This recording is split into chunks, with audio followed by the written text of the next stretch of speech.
Hello, dear John. We're very glad to be here today. Thank you for your hospitality. You're very welcome. John, you have so many books, more than 20. You have dedicated loads of poems to Ireland. Tell us, please, what inspired you to write and how did you come to it? Well, I do write about Ireland. I write about my own locale or home place, the Midlands. But I can write about subjects that can be of interest or concern to me anywhere. I think in the times that are in it, artists, as well as everybody else, do have to reach out to other people, very often in very different social climates, or from very different political systems, or from different religions. They cannot let the walls that have been set up between them continue to exist. They've got to break them down. And one of the ways of doing that is by being constantly in communication and sharing their work if the work is creative.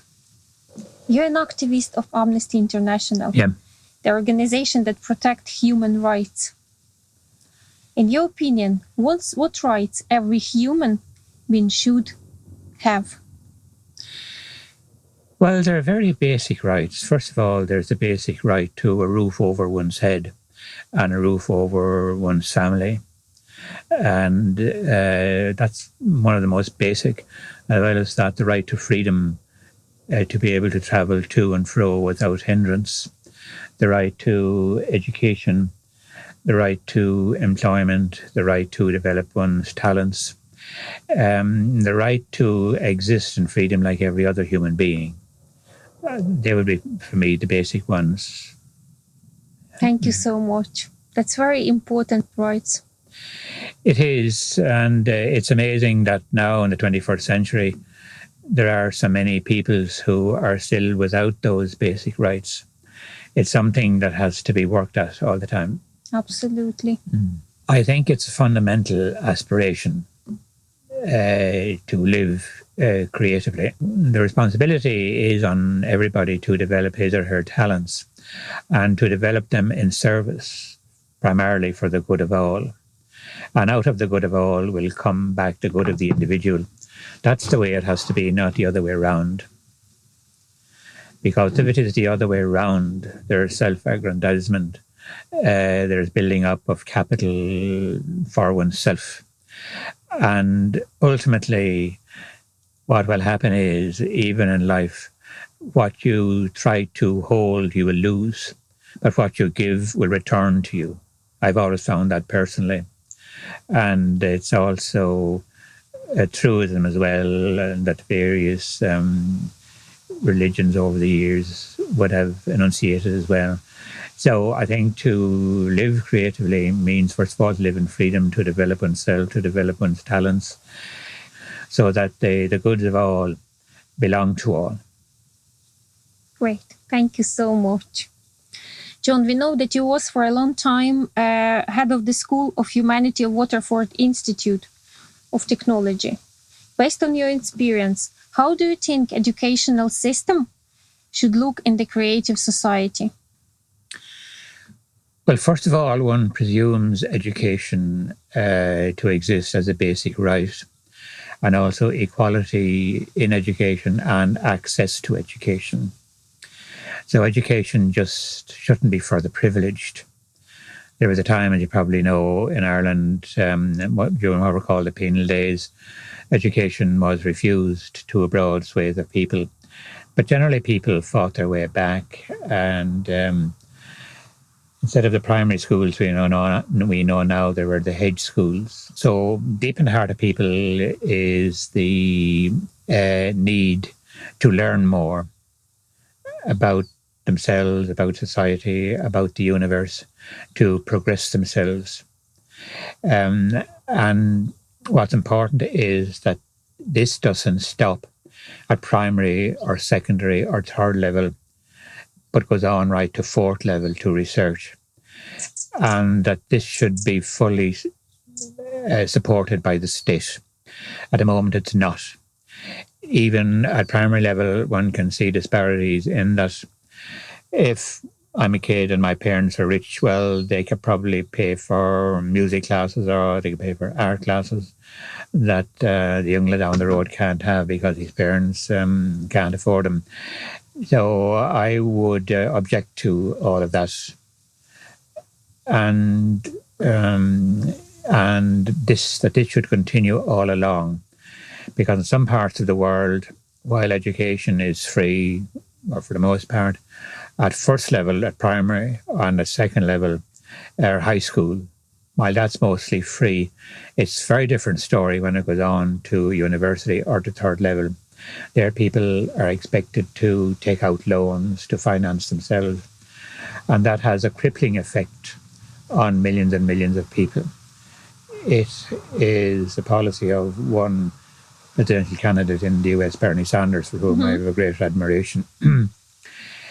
But I know some colleagues in Canada who were paying back for their university loans 20, 30 years. And certainly one couldn't have a situation like that in Ireland with the mortgages so high. That's another matter. But talking about education now, anything that enslaves people monetarily is bad news. Yeah, absolutely agree. Absolutely. So basically, education should be open and accessible to all. Thank you. And it means there should be the ladder to education, because not everybody wants to keep on studying after second level. Some people might want to take up work. But at any stage in their lives, it should be free to come back. Yeah. And to take another couple of years at a degree or a diploma or a master's or a doctorate, and to be financed by the state in that. And it makes no difference whether that area of specialisation be in technology or the arts. Absolutely. Because both, every area is of equal importance. Equally important. Absolutely agree. John, I would like to ask you one question. What do you think, if all basic needs would be covered in our society, what people would love to do? I think it's a very important question we have to keep in front of us, okay? When I was a lot younger, there was this view that in a few years, people would be retiring at 50. And this would be commonplace across the world. And the world would progress like that, and people would have lots and lots more free time. But in fact, that's not quite how things have developed at all. Even in developed countries, people are tending to work longer and longer hours. They're tending to take work home with them. Very often it's to pay bills, very often it's to pay mortgages. And it's not a situation that's getting any better, because individually in this country, as in other countries, people are slipping more and more into debt. Yeah.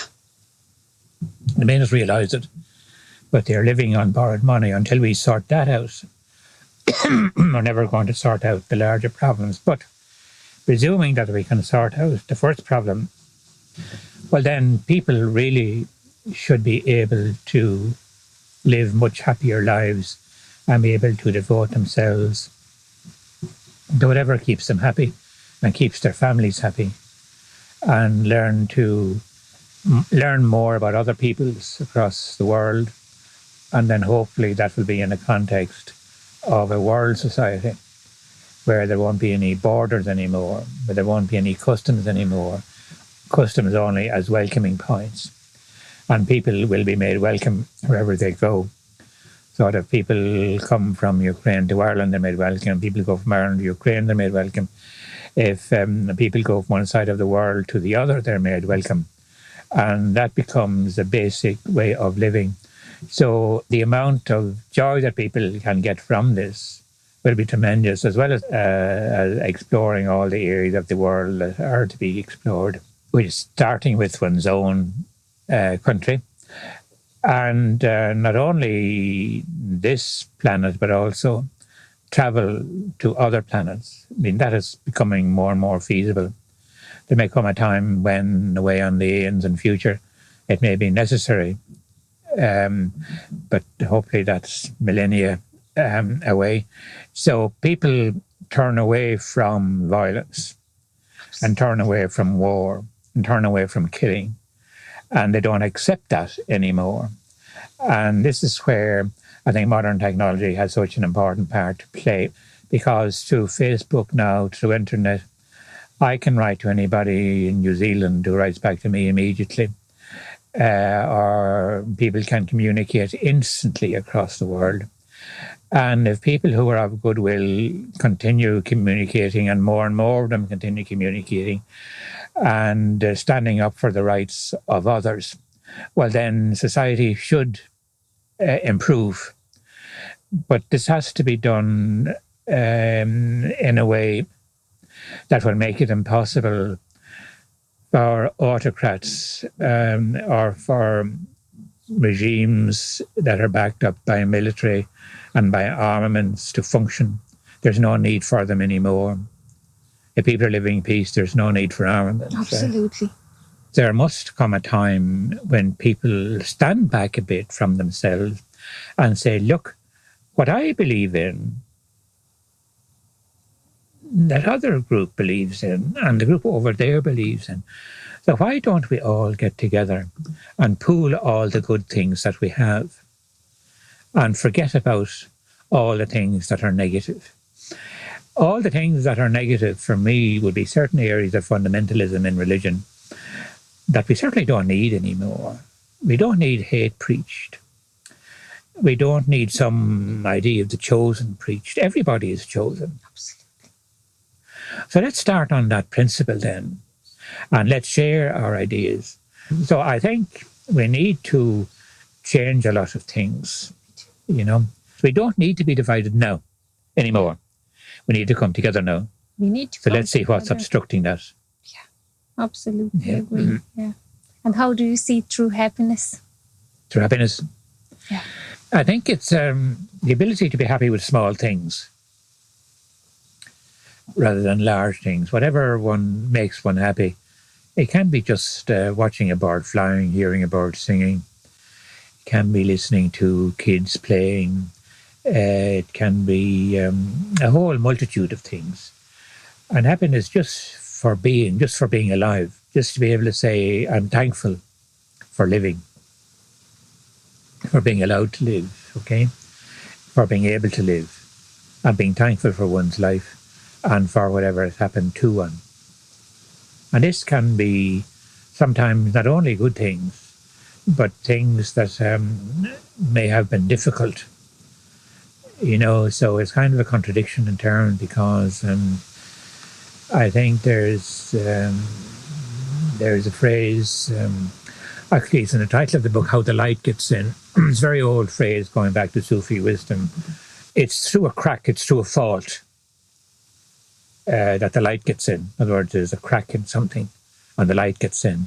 And unless there's a crack there, some fault, the light won't be able to get in. So it's a contradiction, but life is like that. So for instance, down the end of the garden there on the 10th of June, I was thrown from my tractor, tractor mower, and I injured my shoulder very badly. But has recovered. And thanks to excellent therapy from Alina, and I became interested in ALLATRA, right? So if I hadn't been thrown from the tractor, I'd probably be still mowing without ever having met you people. Yeah. So life is full of twists and turns like that. So everything has happened for a reason. John, what would you like to wish all the people of ALLATRA TV viewers and all the people on Earth?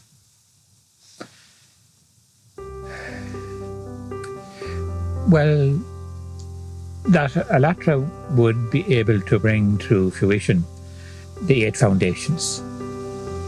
They are fundamental to the future, whether it's human life or freedom of man, or safety, human safety, or transparency and openness, information to all, creative ideology, personal development, justice and equality, and self-government and society. All of these are basic. And if we look around us in the world today, we see that their absence creates most of the problems that are there. So what I'm hoping is that these will have systematic application over the years, and that more and more people will come round to seeing that those 8 principles there are basic to human happiness and to human development and to human freedom and to a better life for all on earth. Thank you so much. Thank you for the fulfilling interview. You're very deep and very interesting person. Well, thanks. Very. I see that you feel injustice in this world, and it's so nice, and it's so great when you feel the word by your heart. And well, thanks very much. It's really visible in your poetry. Really visible. Good. Thanks very much. Yeah. Thank you. That's a very nice tribute. Thank you. It was great pleasure to meet you. Well, I'm glad that you came now. You all came. You know, I hope it works out. I hope this is, I'm sure it'll be fine. It will. You know, yes, okay. It will. Yeah.